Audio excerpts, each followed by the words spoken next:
शहा यांना मानाचा मुजरा करतो। भारतीय राज्यघटनेचे शिल्पकार भारतरत्न डॉक्टर बाबासाहेब आंबेडकर यांना मानवंदना अर्पित करतो।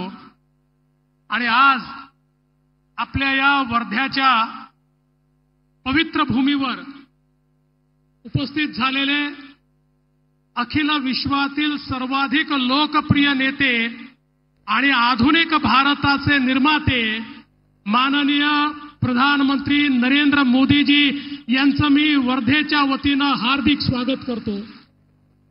मंचावर उपस्थित माननीय राज्यपालजी, माननीय लोकप्रिय मुख्यमंत्री एकनाथराव शिंदेजी, उपमुख्यमंत्री अजितदादा पवार, केंद्रीय मंत्री जीतनराम मांझीजी, जयंत चौधरीजी, मंचावर उपस्थित सर्वच महाराष्ट्राच्या मंत्रिमंडळातील आमचे सहकारी मंत्री, आमदार, खासदार, सर्व मंचावरील प्रमुख नेते मंडळी आणि उपस्थित माझ्या भगिनी आणि बंधूंनो, आजचा दिवस हा अत्यंत महत्त्वाचा दिवस आहे।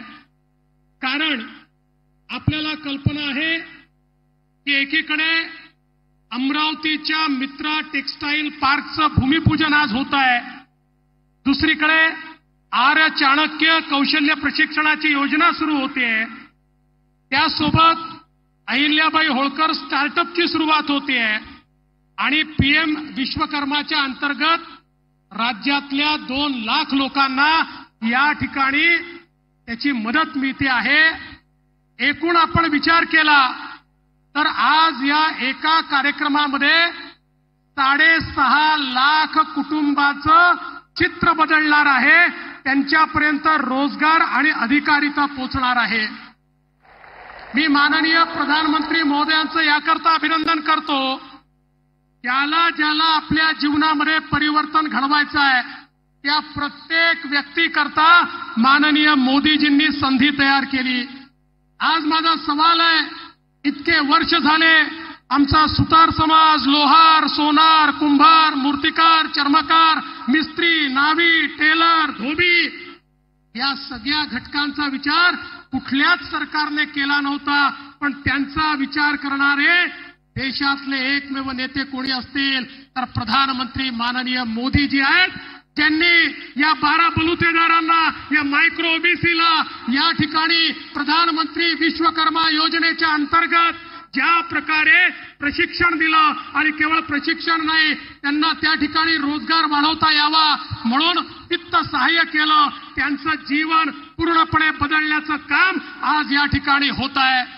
आणि टेक्सटाईल पार्क ही तर अशी संकल्पना आहे की आमच्या अमरावतीला जगाच्या नकाशावर आणण्याचं काम मित्रा टेक्सटाईल पार्कमुळे होणार आहे।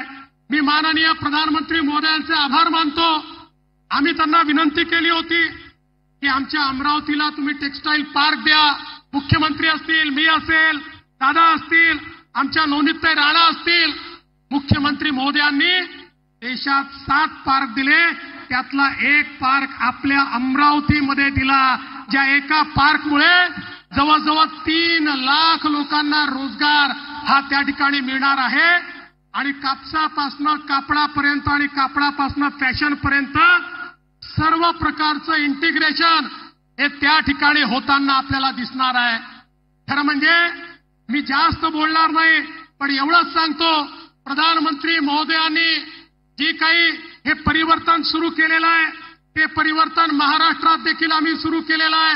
आमच्या लाडक्या बहिणी या ठिकाणी बसलेल्या आहेत, लाडक्या बहिणींना आज आपण 1,500 रुपये त्या ठिकाणी देतो, पण त्यासोबत आपल्या लखपती दीदी कार्यक्रमाच्या अंतर्गत माननीय मोदीजींच्या नेतृत्वात लखपती दीदी देखील आपण तयार करतोय। आणि एवढंच नाही तर आज मला मोदीजींचे पुन्हा आभार मानायचे आहेत की आमच्या सोयाबीनच्या, कापसाच्या शेतकऱ्याला शेतमालाचा भाव मिळाला पाहिजे। आम्ही मागणी केली की तुम्ही आयात होणाऱ्या कच्च्या तेलावर त्या ठिकाणी ड्युटी वाढवा, आमच्या सोयाबीनचे भाव वाढतील. मोदीजींनी तात्काळ निर्णय घेतला आणि ड्युटी वाढवली. आज सोयाबीनला त्या ठिकाणी भाव मिळायला सुरुवात झाली आणि मी विश्वासानं सांगतो हमी भावापेक्षा जास्त भावामध्ये यावेळी सोयाबीनची खरेदी होईल, कापसाची खरेदी होईल. शेतकऱ्यांकरता आमच्या सरकारनं मोफत वीज देण्याचा निर्णय घेतलाय. समाजाच्या सर्व घटकांच्या पाठीशी आपलं सरकार उभं आहे आणि म्हणून मी पुन्हा एकदा आपल्या वर्धा जिल्ह्याच्या माध्यमातून माननीय प्रधानमंत्री महोदयांचं मनापासून स्वागत करतो, त्यांचे आभार मानतो आणि माझं बोलणं संपवतो. धन्यवाद. जय हिंद, जय महाराष्ट्र.